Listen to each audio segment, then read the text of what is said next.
Hello, everybody. My name's Elwood, and welcome to Passion for Film, the show where I basically just yap about films I like. But today's film is a good one. It's Good Will Hunting.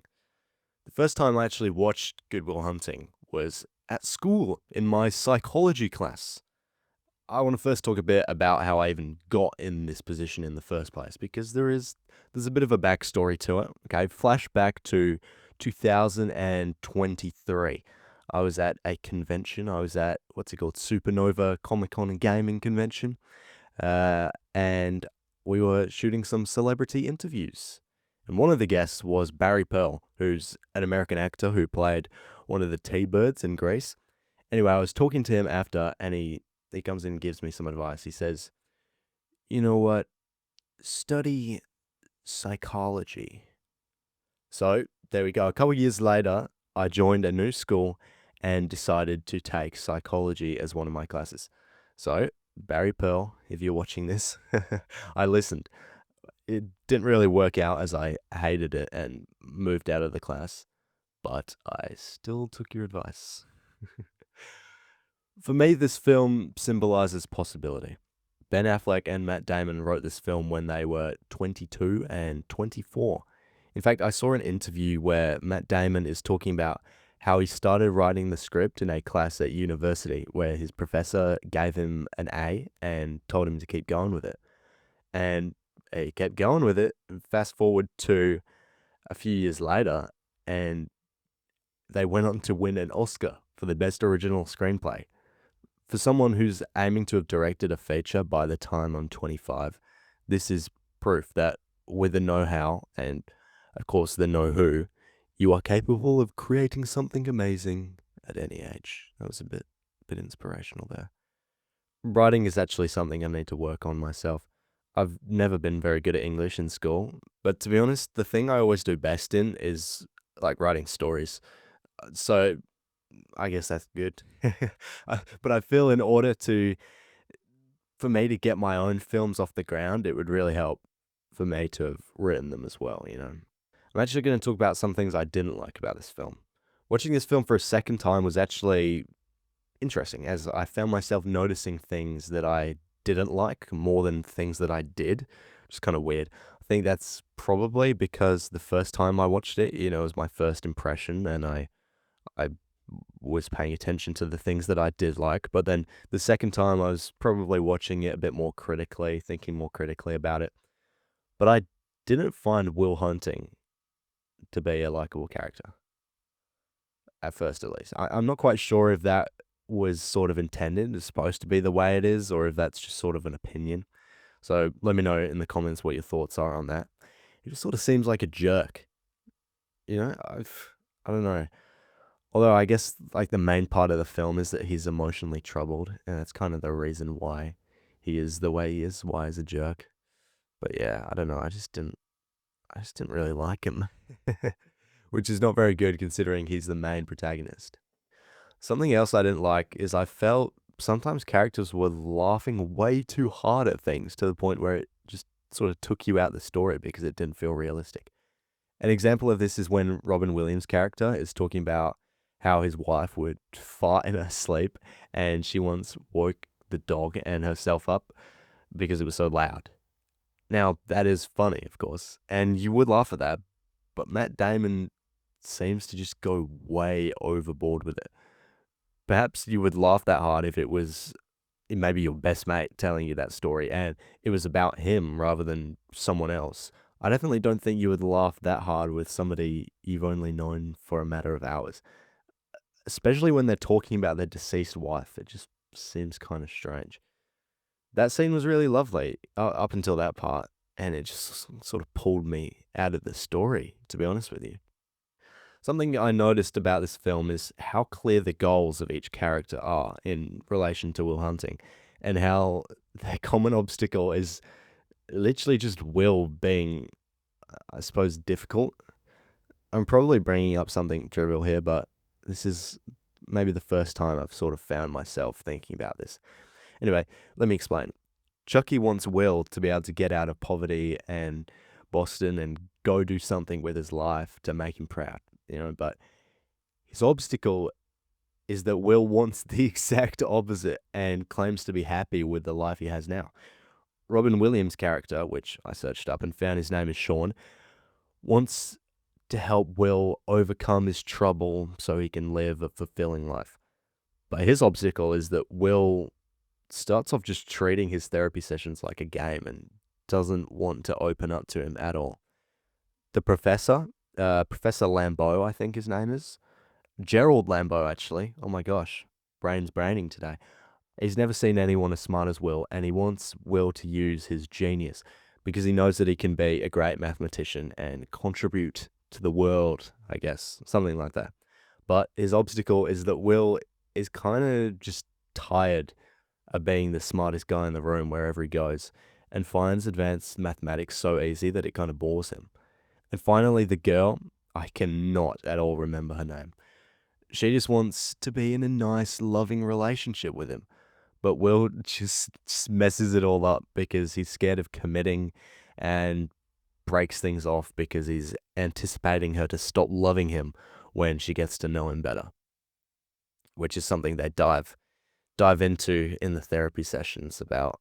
That's sort of the reason why it does that, because he was abandoned as a child, I guess. I want to talk about the acting positively this time because I've done a bit of negative talk, which I don't normally do, but it's just something I noticed. Anyway, obviously this film is known mostly for its great acting and its powerful emotional scenes.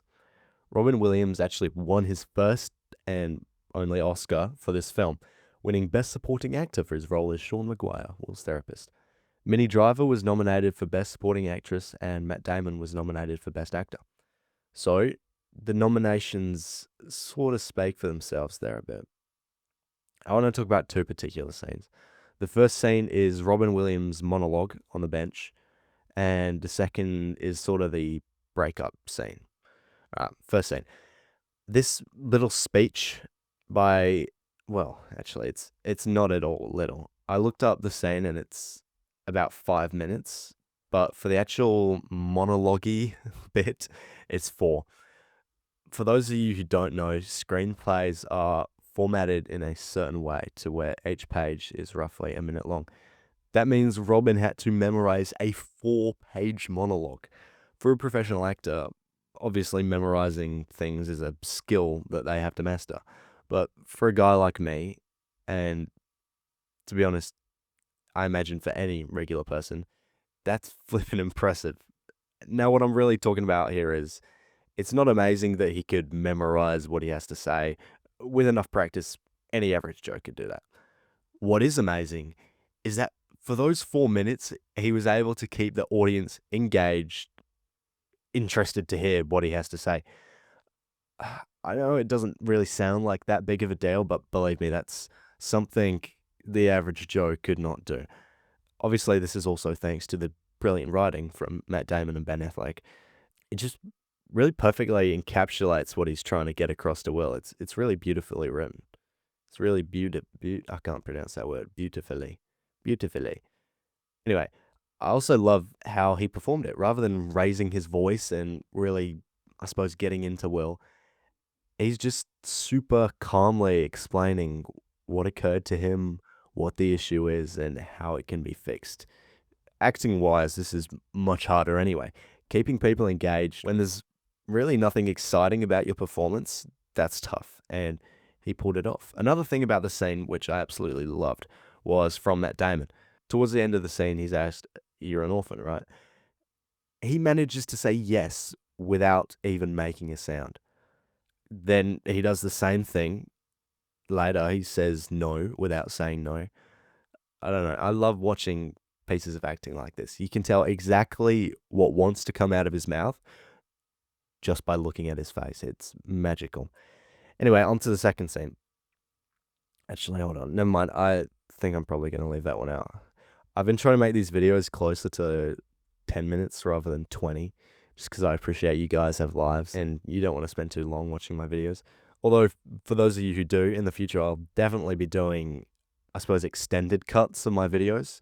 And if you still want more after watching this video, then you can click on like the playlist of all of my film chats, so you can go check them out. When I first watched this, there was a scene I liked so much I actually decided to do it myself. Let me explain what I mean by that. The scene where Will and Chucky are on a lunch break at work and they're talking about, well, basically Chucky's arguing that Will has like all of this potential and genius and that he should go out and do something with it. And yet Will is arguing back that he just sort of wants to live like an ordinary life instead, I guess. I thought that scene was so powerful, and it's one that really stood out to me when I watched it. So I decided to have a go, and myself and a good friend of mine performed this scene for our acting class, in our acting class. Although we sort of tweaked the script around a little bit in order to make it seem more natural for us to be saying it, like taking out most of the swear words seem to occur about like 2 times the sentence at least, and changing certain words to make them sound more suiting to the Australian accent rather than a Boston accent. Just little things like changing friend to mate and stuff like that. The last thing I want to talk about here is the setting. I feel like a lot of American films you watch show regular people, not necessarily super well off or anything, but they live in beautiful neighborhoods in these really big houses that someone like me could only dream of.